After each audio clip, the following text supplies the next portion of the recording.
Dalam video kali ini, kita akan mempelajari tema 5 ekosistem, subtema 1 komponen ekosistem. Dalam muatan bahasa Indonesia. Materi yang pertama adalah menjelaskan informasi penting dalam teks non-fiksi. Apa itu teks non-fiksi? Teks non-fiksi adalah teks yang berisi informasi berdasarkan fakta atau kenyataan. Teks non-fiksi dapat kita temukan dalam artikel, surat kabar, atau majalah. Contohnya, esai, jurnal tentang sejarah atau ilmiah, biografi, serta karya sastra. Silakan disimak contoh teks non-fiksi berikut. Berikut adalah teks yang menggambarkan tentang suatu hewan, yaitu elang. Elang adalah hewan berdarah panas, mempunyai sayap dan tubuh yang diselubungi bulu pelepah. Sebagai burung, elang berkembang biak dengan cara bertelur yang mempunyai cakang keras di dalam sarang yang dibuatnya. Ia menjaga anaknya sampai mampu terbang. Elang adalah hewan pemangsa. Makanan elang antara lain tikus, ayam, ikan, dan kadal.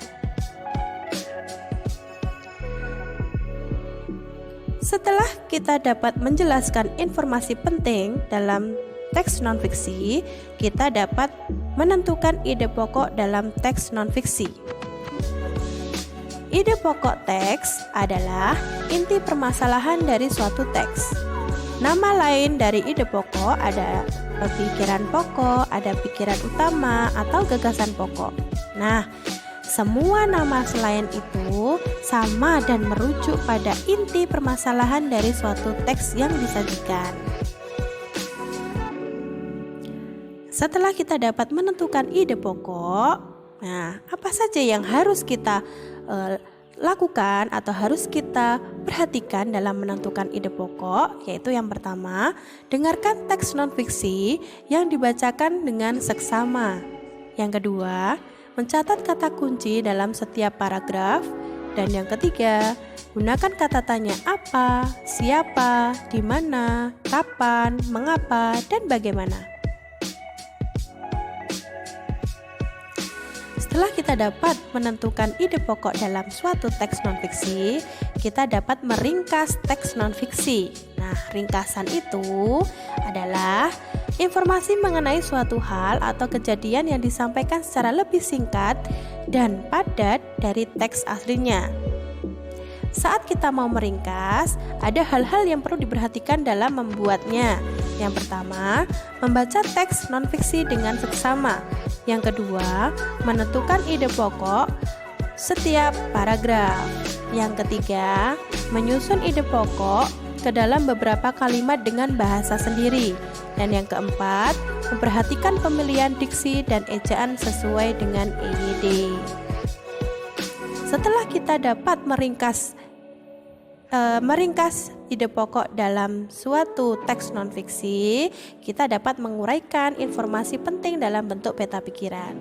Peta pikiran itu apa? Nah, peta pikiran itu adalah suatu cara mencatat kreatif dan efektif yang disajikan secara ringkas dan disajikan dalam bentuk cabang seperti pohon. Kemudian, di dalam menguraikan informasi dengan menggunakan peta pikiran, kita dapat melakukan hal-hal sebagai berikut. Yang pertama, menentukan ide pokok setiap paragraf. Yang kedua, membuat daftar pertanyaan untuk menemukan informasi di dalam teks. Yang ketiga, membuat pertanyaan dengan kata tanya apa, siapa, di mana, kapan, mengapa, dan bagaimana. Nah, setelah kita menentukan ide pokok dan jawaban, kemudian kita bisa menuliskan dalam peta pikiran.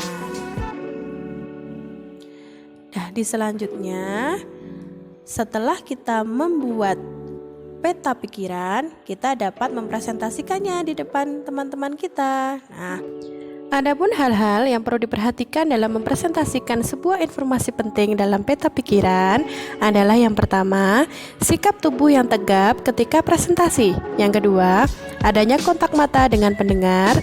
Yang ketiga, penggunaan lafal dan intonasi ketika menjelaskan. Yang terakhir, pemilihan kata yang tepat ketika mengucapkan salam pembuka dan penutup, serta ketika sedang mempresentasikan isi informasi dalam peta pikiran. Nah, cukup sekian dulu ya materi hari ini Bahasa Indonesia pada tema 5 subtema 1. Untuk tugas kalian hari ini saya tayangkan pada akhir video ini ya. Selamat mengerjakan dan semangat belajarnya. Wassalamualaikum warahmatullahi wabarakatuh.